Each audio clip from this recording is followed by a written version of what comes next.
Seconds again, we set the timer for 30 seconds, so imagine the vibrations coming through his legs. So just 30-second stretches on everything.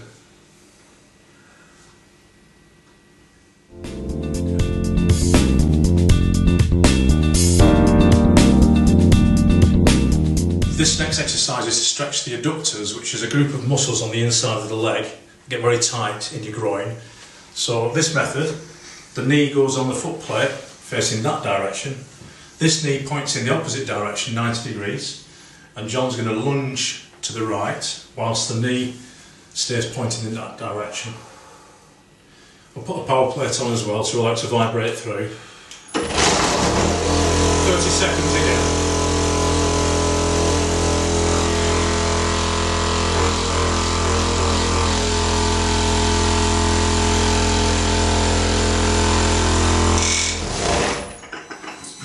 And then we repeat for the other side.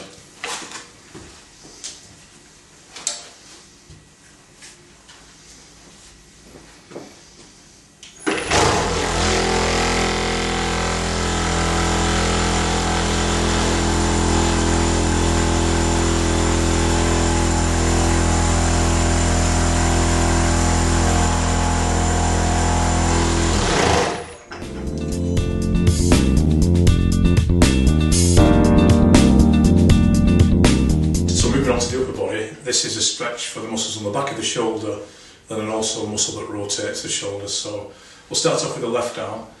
So using the right forearm to pull the arm across until she feels the tension down this line, and then we hold that position for 30 seconds now.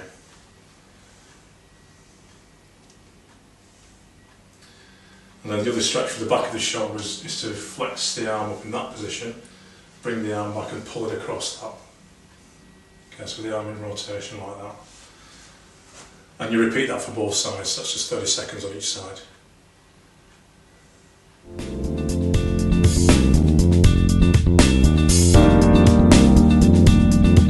This next exercise is to stretch the chest muscles in the front of the shoulder. Okay, so we can lie back on a bench. A couple of light dumbbells. We're going to go in two diagonals now. The first diagonal is up and above. So just let the arms drop out there, using the weight to pay out the exercise. So you're breathing out as you do that, and the stretch is down at this angle. And you hold that position for about 30 seconds. Each time you breathe out, probably pay out a little bit further. Don't forget to breathe out whenever you're stretching. You must, every time you breathe out, the muscles tend to want to relax, and it's always a good thing to do. And they now find that 30 seconds is a better time to stretch your muscle. It gives it that much longer to pay out and counteract any stretch reflexes that occur. Okay, so the other diagonal is in this position, so the arms come down. This stretches a line down the front of the shoulder now. And it also stretches the upper part of the pectorals here. Keep your arms fairly straight, use the weight to pay out. Every time you breathe out, it'll drop a bit lower and a bit lower. So that's the opposite diagonal. So that's another great stretch to do, especially for any pressing movements, or any chest or shoulder movements.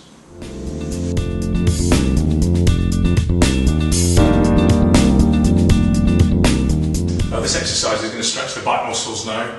So first of all, you put your feet close to the machine, holding onto the bar which is fixed. So any kind of fixed bar you can use. Squatting down, dropping your head and leaning backwards, and you feel the stretch going through here. So a good stretch on these lat muscles and also the long end of the triceps there. Again, hold for 30 seconds. Each time it breathes out, it pays out a little bit more, a bit more. So every time you do these stretch, each one of these stretch exercises, you only need to repeat it once. So it's just one stretch for 30 seconds, that's all you need.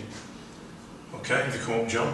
This next one is going to stretch the middle back muscles. Okay, so this time, puts his feet a bit closer, and you can bend your knees a little bit and keep your back straight, and then just lean back until his shoulders come forwards. So he's allowing his shoulders to come forwards. You can see the muscles stretching here.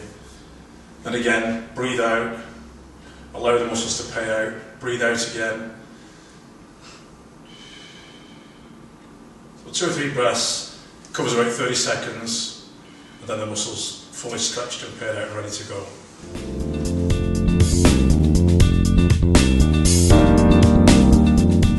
Now regarding the chest, if you look at the chest as a muscle, it's what we call a multi-pennate muscle. So that means that its fibres run at different angles. So basically you've got fibres that come at this angle, horizontally, and then from the clavicle downwards. So in order to hit all the fibres maximally, it does require you to train at different angles with this exercise. Now the other question is, do we use compound movements, do we use isolation movements, do we use free weights, or do we use machines? Now I would answer we'd use a combination. Certainly if I was starting with a beginner that has no balance control when they're lifting weights, I think that needs to be established first. That's something we call proprioception as physiotherapists. And basically it's handling, it's balancing the weight as you're trying to move it. And I think it's good to start people on some free weights to start with, but when you come down to bodybuilding, if you've got a machine, such as a hammer strength machine, which is designed with a good biomechanical movement, in other words, it moves how the muscle wants to move, and you can isolate that muscle in that movement, then you can generate more force, and the prime mover or the main muscle that you want to attempt to develop will work more efficiently.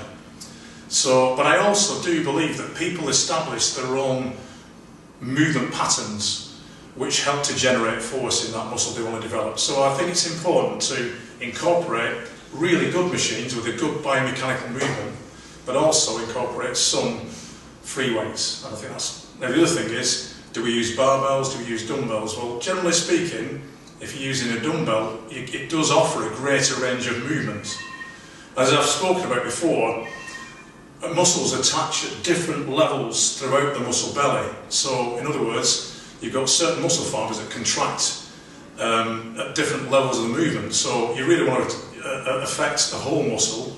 And so, working full ranges of movement or isolating certain parts of the movement is very important to develop the muscle fully. So, I think dumbbells are used because they offer a greater range of movement. Barbells are more restricted.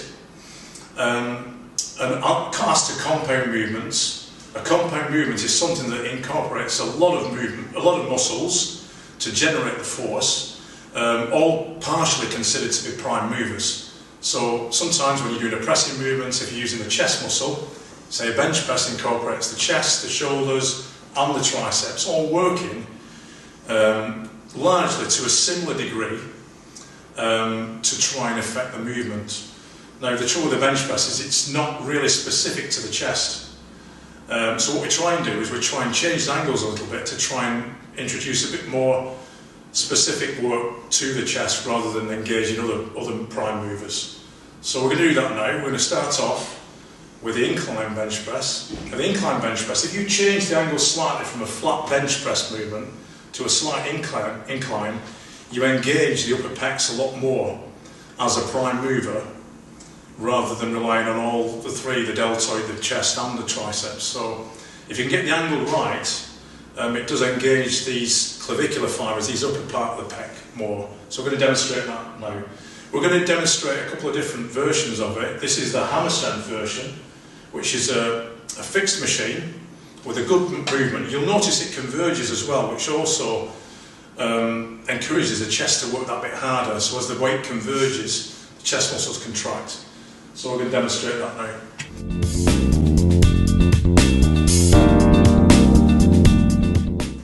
With this bench movement, this incline press movement, you've got to get the seat right. So as you notice, he's gripping there round about the nipple line.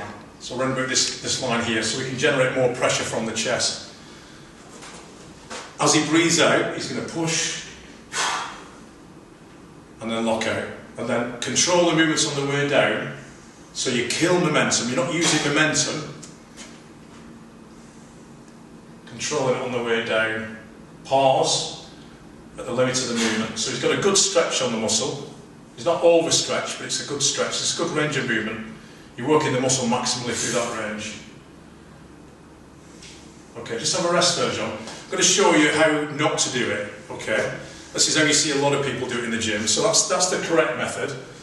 So this time, you'll see him bounce off the bottom and use momentum. And he's not going to control the movements on the way down, so this is a sloppy style. Okay. And bounce it off the bottom. See, that's how you see most people do it in the gym. But if you compare that to the way that he did originally, if you think about tension, we talk about time under tension when we were speaking about the protocol for setting up this routine. It's all about time under tension. If he flies the weight out quickly and lets it drop, the degree of the time under tension is very limited. It might only be a couple of seconds. But if he drives it out in a controlled manner, controls it on the way down, that muscle's under tension with the same weight for a lot longer. So this next movement is similar to the one we've done in there. Similar to the hammer strength, except it's non-convergent, so it doesn't converge in. So it's really just a straight movement. Similar to a barbell, but the balance is taken out of the equation a little bit, because obviously it's supported by these vertical stairs. So this is called a Smith machine. So it's similar to the way that you would do it with a barbell. Okay, so if you demonstrate, Charlotte. So if you push the weight straight, take a deep breath in on the way down, controlling it, down to the upper chest, control, pause at the upper chest, and then drive out. Okay, so you're killing momentum again, you're not allowing momentum to assist. Drive out. So.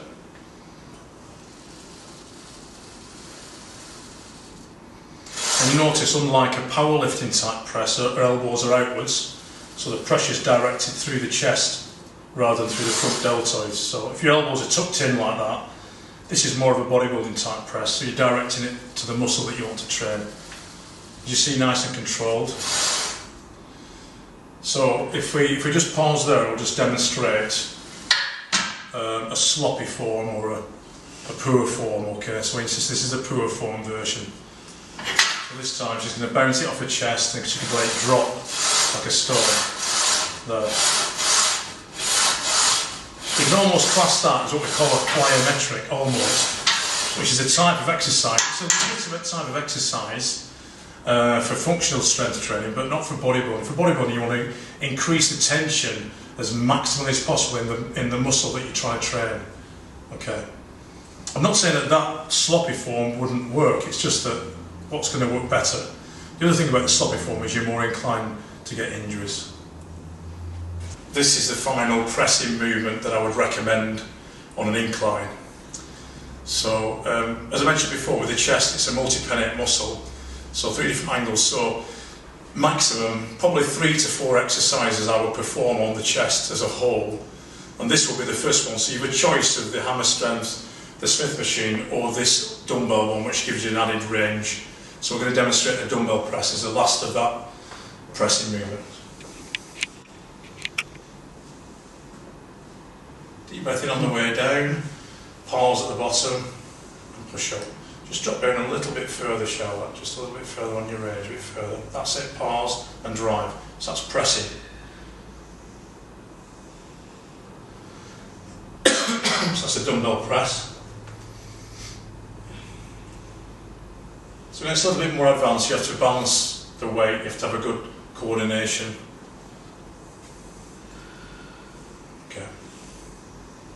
As we've seen so far, we've seen all the pressing movements. What I tend to recommend is one compound pressing movements, which is the ones we've seen, and then we move on to the isolation movements.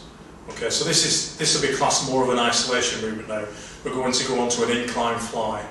Now, as you notice, the bench is still set on the lower setting on the incline, so it's only one up from horizontal. It's about 25 degrees. Anything more than that angle tends to encourage the front shoulder to engage more than the pec. So we want to try and keep the pressure mainly on the shoulder. Obviously, on the chest. Sometimes the shoulder obviously gets involved and the triceps get involved. We can't get away from that completely. But they become more assistance muscles rather than the prime mover. The prime mover being the muscle that you're trying to train. Okay, so this is the incline chest fly. So we start off with a slightly bent elbow. And hands in opposition. Deep breath in as she goes down.